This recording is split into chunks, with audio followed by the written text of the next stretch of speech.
ना इलाज मिल रहा है, ना रोजगार मिल रहा है, ना शिक्षा मिल रही है, ना सुरक्षा मिल रही है। सुरक्षा की बात जो है बहुत चिंताजनक है और इस पर हम सब लोगों को ध्यान देने की जरूरत है। ये अलार्मिंग है कि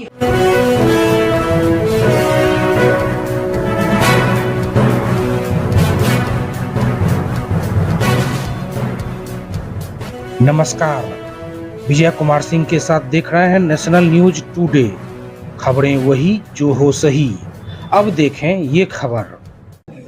आज पलायन रोको नौकरी दो यात्रा में देश की सबसे मजबूत आवाज नेता प्रतिपक्ष राहुल जी के आगमन के चलते बेगूसराय में जबरदस्त उत्साह था। संख्या बल की अधिकता के चलते मैं देख पा रहा था कि मीडिया के लोगों को और कुछ आम लोगों को भी यात्रा में चलने में तकलीफ हुई। उसके लिए हम आप सबसे माफी चाहते हैं। दूसरी बात कि आपके बीच में अभी हमारे किसान भाई और हमारे नौजवान साथी ने अपनी बात रखी। यही यात्रा का उद्देश्य है। हम जहाँ जहाँ जिन जिलों से गुजर रहे हैं, आज 23वां दिन है, वहाँ के स्थानीय मुद्दों को उठाते हैं और हमारी कोशिश है कि यह यात्रा किसी को एमएलए, एमपी, मंत्री, मुख्यमंत्री बनाने की यात्रा नहीं है। यह यात्रा दरअसल बिहार में जो आम सवाल है, उससे जो प्रभावित लोग हैं, उनकी आवाज़ बने, जन संघर्ष का एक मंच बने और प्रभावित वर्ग के जो लोग हैं खुद से अपनी बात आप मीडिया साथियों के साथ रख सकें। उन्होंने अपनी बात रखी, उनका बहुत बहुत धन्यवाद। तीसरी बात कि आज हम बिहार की और बेगूसराय की बात करेंगे। सबसे पहले आप में से बहुत सारे साथी शायद जानते हों कि बिहार में सिर्फ सरकारी पोस्ट 4.25 लाख खाली है। 4.25 लाख, 3,75,000 सेंसन पोस्ट खाली पड़ा हुआ। अकेले मास्टर साहब लोगों का लगभग 2,20,000 पोस्ट खाली है। फिर ये कहना कि बिहार में अवसर नहीं है, ये गलत है। बिहार में अवसर है। और मैं आपको बता दूं, कोविड के दौरान सरकारी आंकड़ा है, तकरीबन 2 करोड़ लोग घर आए थे। उसमें सबसे ज़्यादा जो लोग घर आए वापस, वो उत्तर प्रदेश और बिहार के। और पलायन का दर यदि आप देखें, 1 नंबर पर उत्तर प्रदेश है और दूसरे नंबर पर बिहार है। अकेले बिहार से लगभग 60 लाख से ज़्यादा लोग पलायन कर चुके। इसमें एक बात और स्पष्ट कर दूं, हमेशा से नहीं पलायन होते रहा। पलायन की दर को जब आप देखेंगे तो 2000 के बाद पलायन बढ़ा है। और जब आप बेकारी के आंकड़ों को देखेंगे बिहार में, ये बहुत मजेदार चीज है। एक तरफ हर किसी को देख के लगेगा कि बिहार में विकास बहुत तेजी से हो रहा है। सड़कें बन रही हैं, पुल बन रहा है, जहाँ नदी नहीं है वहाँ भी पुल बन जा रहा है। और सड़क और नदी के ऊपर पुल बने ना बने, कम से कम पेपर पे तो बन ही जा रहा है पुल। तो उसको देख करके लगता है कि विकास बहुत हो रहा है, सड़कें चौड़ी हो जा रही हैं। लेकिन जब आप बेकारी के आंकड़ों को देखेंगे, और बहुत मजेदार है, शहरी क्षेत्र में लगभग 30% बेकारी है और ग्रामीण क्षेत्र में लगभग 9% बेकारी है। ये बताता है कि जब रोजगार के अवसर उपलब्ध नहीं होंगे तो स्वाभाविक रूप से लोगों को अपना घर बार छोड़ करके बाहर जाना है। सरकार के तमाम दावों के बावजूद हकीकत ये है कि देश में किसानों और जवानों की आत्महत्या दर बढ़ी है। आपको सुनकर के आश्चर्य होगा और दुख होगा कि 1 घंटे में 2 जवान आत्महत्या करते हैं। लगभग इतने ही किसान आत्महत्या करते हैं। उसकी वजह क्या है? वजह ये है कि अगर आप बिहार की बात करें तो 30% लोग ऐसे हैं बिहार में जिनकी उम्र 20 साल से लेकर के 30 साल के बीच में 30%। और जब सरकार इन जवानों को रोजगार नहीं दे पा रही, अब मैं बेगूसराय की बात करता हूँ। बेगूसराय में पिछले दिनों में एक बहुत ज़बरदस्त समस्या उभर करके आई है, वो है सूखा नशा की समस्या। पुराने लोग खैनी खाते थे, हुक्का पीते थे, बीड़ी पीते थे। आजकल का जो नौजवान है, किसी भी कॉलेज के फील्ड में चले जाइए, किसी भी कॉलेज के पिछले हिस्से में चले जाइए, कोई ऐसा सुनसान इलाका चले जाइए, आपको वहाँ पे सिरिंज फेंका हुआ मिलेगा। और यह बात सब लोग अपनी आंखों से देख रहे हैं, कोई इस पे कोई बात करने को तैयार नहीं। हमारे बिहार के नौजवानों को ड्रग्स में धकेला जा रहा है और आप सब लोगों को मालूम है, एक एक बार में हजारों करोड़ का ड्रग्स पकड़ा जाता है। अदानी के पोर्ट पर, मुंद्रा पोर्ट पर हजारों करोड़ का ड्रग्स पकड़ा जाता है। ड्रग्स वहाँ से चलता है और जहाँ से पलायन हो रहा है, जहाँ नौजवानों को रोजगार नहीं मिल रहा है, उनको जो है नशे की ओर धकेला जाए। जब सरकार नौकरियां देने में विफल है, तो जानबूझ करके संप्रदाय के आधार पर, पहचान के आधार पर इस मोहल्ले के लोगों को उस मोहल्ले के लोगों से लड़ाया जा रहा है। नफरत लगातार समाज में वैमनस्यता घुली जा रही है। सरकार अपनी विफलता छुपाने के लिए, नौकरी नहीं देने की जो खामी है उसको छुपाने के लिए समाज में जहर घोल रही है, नफरत फैला रही है। एक आंकड़ा और आपको सुन करके आश्चर्य होगा। बिहार में कास्ट सर्वे हुआ, कास्ट सर्वे में कहा गया कि 7% लोग भी ऐसे नहीं हैं जो ग्रेजुएट हो गए, जो श्रमिक वर्ग है, जिसको हम कहते हैं कि जो काम करने वाली आबादी है, जो काम कर सकती है। अगर आप उसमें देखें तो लगभग 40% लोग, जिसको हम वर्किंग क्लास कहते हैं, वो निरक्षर हैं। 40%। सरकार स्कूल बना रही है, स्कूल के बड़े बड़े भवन बन रहे हैं, कॉलेज बन रही है, कम से कम घोषणा तो हो ही रहा है। 2016 में बिहार में बेगूसराय में मेडिकल कॉलेज प्रस्तावित, अभी तक 16 से लेकर के 25 तक मेडिकल कॉलेज का काम पूरा नहीं हुआ। आप किसी भी विश्वविद्यालय में चले जाइए, जो वहाँ पर घुसखोरी है उसको देख करके आप दंग रहे। अगर हम यहाँ बेगूसराय की बात करें, बेगूसराय बिहार में रेवेन्यू के मामले में, पर कैपिटा प्रति व्यक्ति आय के मामले में पटना के बाद दूसरा जिला है। यहाँ पर तमाम फैक्ट्रियाँ हैं, नई फैक्ट्रियाँ भी खुल रही हैं, लेकिन आप यहाँ के लोगों की स्थिति देखेंगे तो यहाँ भी पलायन का दर जो है बाकी और जिलों से बहुत बेहतर नहीं है। यहाँ से भी लोग पलायन कर रहे हैं। यहाँ की स्थिति ये है, जहाँ पर एक आपको डेवलपमेंट दिखता है, वहाँ पर लोगों के बीच जब आप उनकी समस्याओं को जा करके देखेंगे तो आपको महसूस होगा कि बेगूसराय जिला में आज तक लगातार मांगने के बावजूद दिनकर विश्वविद्यालय की स्थापना नहीं की गई। और LNMU का एक सेंटर खोल दिया गया है नाम मात्र का, अभी भी लोगों को काम करवाने के लिए दरभंगा जाना पड़ता है। और स्थिति ये है कि जानबूझ करके नाम गलत किया जाता है। मैं अपना उदाहरण देता हूँ। मैं अपने हाथ से अपने कागज में अपने पिताजी का नाम JAY लिखा, कर्मचारी ने उसको JAI, और आप उसको ठीक करवाने के लिए जाइए, वहाँ जो है ब्रोकर घूम रहे हैं, बिना घूस का आपका कोई पेपर ठीक नहीं होगा। इतना बड़ा जिला है, पटना के बाद जो है सबसे ज़्यादा रेवेन्यू देने वाला जिला है, तमाम फैक्ट्रियाँ हैं यहाँ पे खुली हैं, यहाँ पर विश्वविद्यालय क्यों नहीं खुल सकता? लगातार मांग के बावजूद बेगूसराय में विश्वविद्यालय की स्थापना नहीं हुई। एक जो तीसरी समस्या बेगूसराय में अभी लगातार इमर्ज कर रही है, वो है लगातार ग्राउंड वाटर का नीचे जाना। और ये एक बड़ी गंभीर बात है।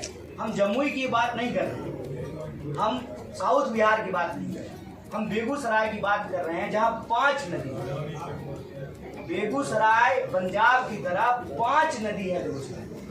गंगा नदी, गंडक नदी, बैती, बलान और ब्यावर, जिसको बाया नदी है। 5 नदी होने के बावजूद लगातार ग्राउंड वाटर जो है नीचे जा रहा है। किसी भी पुराने बुजुर्ग से पूछ लीजिए, 20 फीट 15 फीट पे पानी आता था, लगातार जो है वो नीचे जा रहा है और पानी में लगातार पोल्यूशन बढ़ता है। अगर आप ये डस्ट वाले पोल्यूशन की बात करेंगे तो कभी कभी दुनिया का सबसे प्रदूषित शहर होता है बेगूसराय, दुनिया का। आप थोड़ा दूर चलेंगे, देवना है, किसी के भी छत पे चढ़ करके देख लीजिए, वाइट छत जो है वो काली छत में बदल चुका है। आप एक बार बेगूसराय जाइए आइए अपने बाइक से, आप शर्ट दूसरा दिन नहीं पहन सकते। ये लगातार पोल्यूशन इस जिले में बढ़ रहा है, यहाँ के लोग वो पोल्यूशन झेल रहे हैं। लेकिन जब आप रोजगार की बात कीजिएगा तो 2 मॉडल है। अभी एक किसान भाई ने आपको कहा, एक मॉडल कांग्रेस का मॉडल था कि जिस किसान का जमीन लेते थे उसके घर से किसी ना किसी को नौकरी देते थे। आसपास जो है उसकी जिम्मेवारी होती थी कि आप स्कूल बनाएंगे, पार्क बनाएंगे, गोलंबर का निर्माण करेंगे। दूसरा डेवलपमेंट का मॉडल आज का है, पानी आपका, जमीन आपकी, पोल्यूशन आप झेलेंगे, लेकिन आप के परिवार में से किसी को भी नौकरी नहीं मिलेगी। जो भी नई फैक्ट्री खुली है स्वागत है, लेकिन इस विकास में हमारी हिस्सेदारी कहाँ है, हमको बता दीजिए। कौन सी ऐसी फैक्ट्री है जिसमें कौन सा बेगूसराय का इंसान जो है उसको नौकरी मिल रही है, हमको जरा बता दीजिए। ये बेगूसराय के स्थानीय समाज है और बिहार के अंदर बेरोजगारी नेशनल बेरोजगारी से ज्यादा है।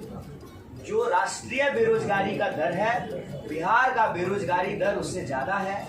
और हमारी दुर्दशा इसलिए है कि नौकरी के लिए, शिक्षा के लिए, शिक्षा की अगर हम बात करें तो 1907 में पटना यूनिवर्सिटी बनी थी। तमाम विश्वविद्यालय खुल चुके थे 90 से पहले, 90 तक और विश्वविद्यालयों की संख्या बढ़ गई। लेकिन यहाँ लोगों को अच्छी शिक्षा के लिए अपना प्रदेश छोड़ करके दूसरे प्रदेशों में जाना पड़ता। आप इलाज की बात कर लीजिए, बोलिए बेगूसराय में तमाम अस्पताल हैं, डॉक्टर हैं, फिर भी जब ज़्यादा सीरियस होता है तो एम्स जाते हैं। पटना में भी तो एम्स है, आज भी दिल्ली एम्स क्यों जाते हैं? और एक नेता हमको बता दीजिए बिहार का जो पटना एम्स में अपना इलाज कराता, सब दिल्ली एम्स में जाकर के इलाज कराते, एक नेता का नाम नहीं।